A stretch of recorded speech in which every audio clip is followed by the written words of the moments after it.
Picture this.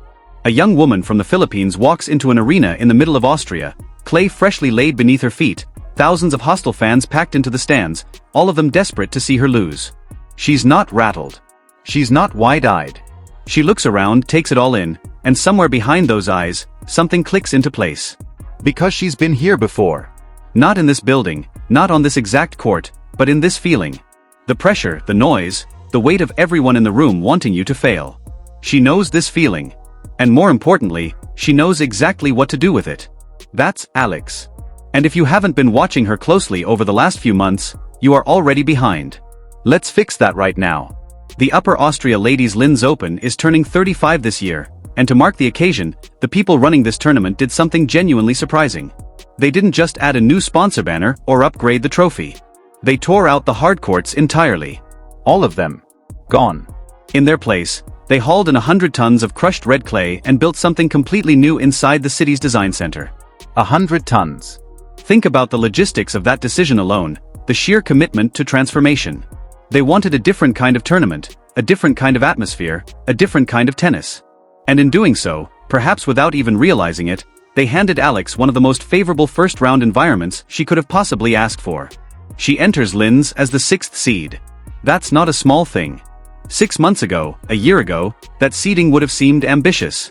Now it feels almost conservative given what she's been doing. Because the past 2 months have been nothing short of remarkable for this young woman, and the way they've unfolded tells you a great deal about who she is becoming as a player and as a competitor. Earlier this year, Alex went through the Sunshine Double.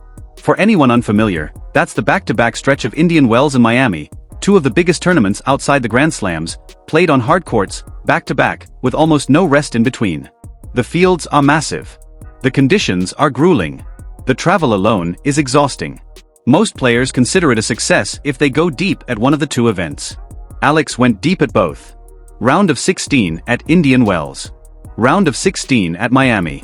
In the same stretch. On hard courts. Against players who have been doing this for years, who know every trick, every pattern, every way to slow down a young aggressive player who hasn't yet seen every situation the tour can throw at her. Those players tried all of it. And it didn't work. She beat them anyway. What stood out wasn't just the results, it was the way she competed. There were moments in those matches where she was pushed back, where the ball wasn't going where she wanted, where the match could have tilted. And she didn't flinch. She stayed in the point, stayed in the game, and eventually found a way through. That's a quality you can't coach in the traditional sense. You develop it by being tested and refusing to break. Alex is developing it at a remarkable rate. But here is the part that should genuinely concern every other player in this draw. Hard courts are not even where she's most dangerous. They're not her natural home. They're a surface she's learned to compete on, and compete on brilliantly, but they're not where her game was designed to operate. Clay is. And not just any clay training, not a few weeks hitting balls on red dirt to prepare for the French Open. We're talking about years spent at the Rafa Nadal Academy in Mallorca. Years. That place doesn't just teach you how to play on clay. It teaches you how to think on clay, how to be patient without being passive, how to build pressure over the course of a rally until your opponent has no good options left, how to use the surface itself as a weapon. The philosophy that made Nadal the most dominant clay court player who ever lived is embedded in every drill, every session, every match played at that academy. Alex absorbed all of it. You can see it in how she constructs points. She doesn't just swing hard and hope the ball goes in. She places each shot with intention, angling her opponent wider, pushing them deeper, waiting for the moment when the court opens up and then hitting through it with everything she has. Her topspin, generated through a left-handed swing that already creates awkward angles for opponents used to facing right-handers, kicks off the clay at heights and angles that are genuinely uncomfortable to deal with. You're not just defending against pace.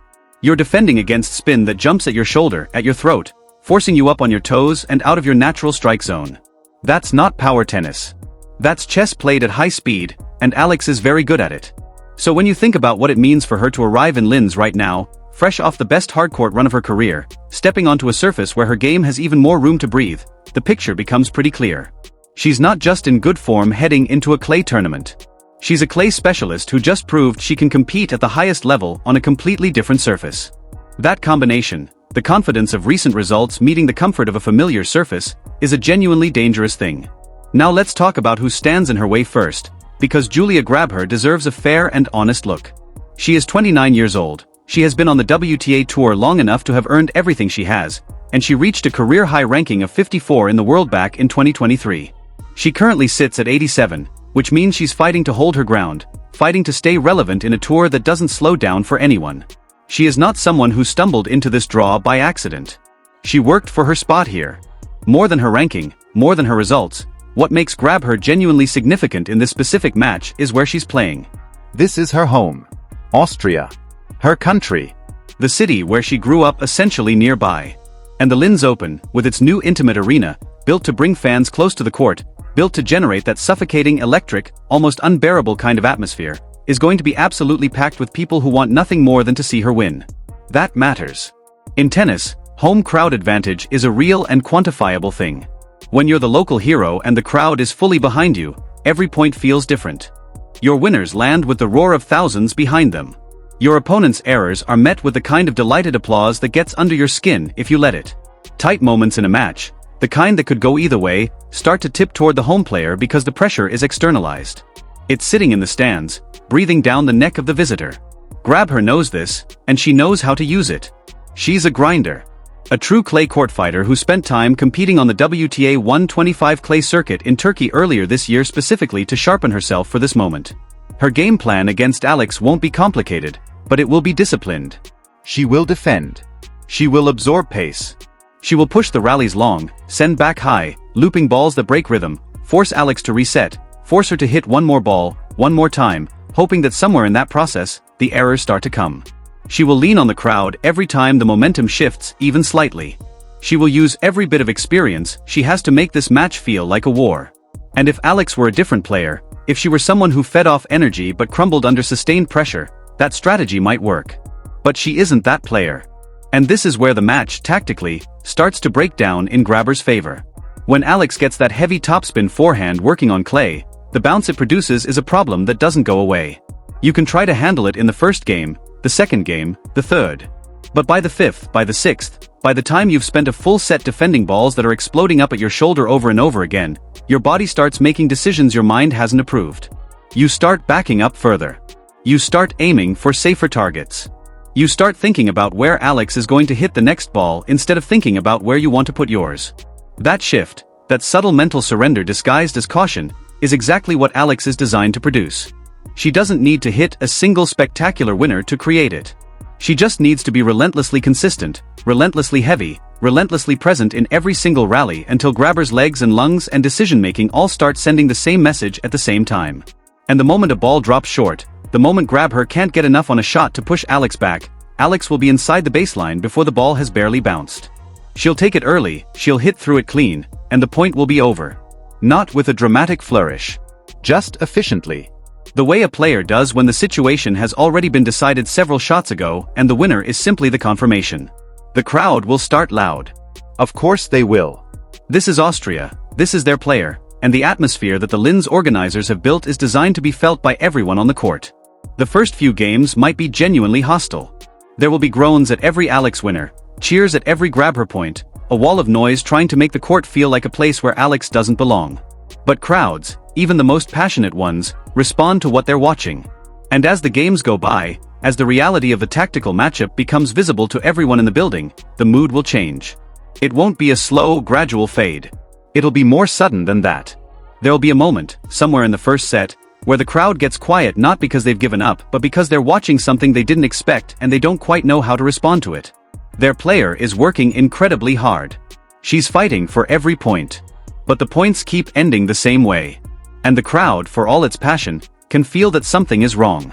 By the time that realization fully sets in, Alex will already have the set. What makes this match matter beyond the round itself is what comes next and what comes after that. Alex is seeded 6th in a 28-player draw, which means she isn't just hoping to survive the early rounds. She's here to go deep. And lurking in the second round is Jelena Ostapenko, the 4th seed, a former French Open champion, one of the most explosive and unpredictable ball strikers in the women's game.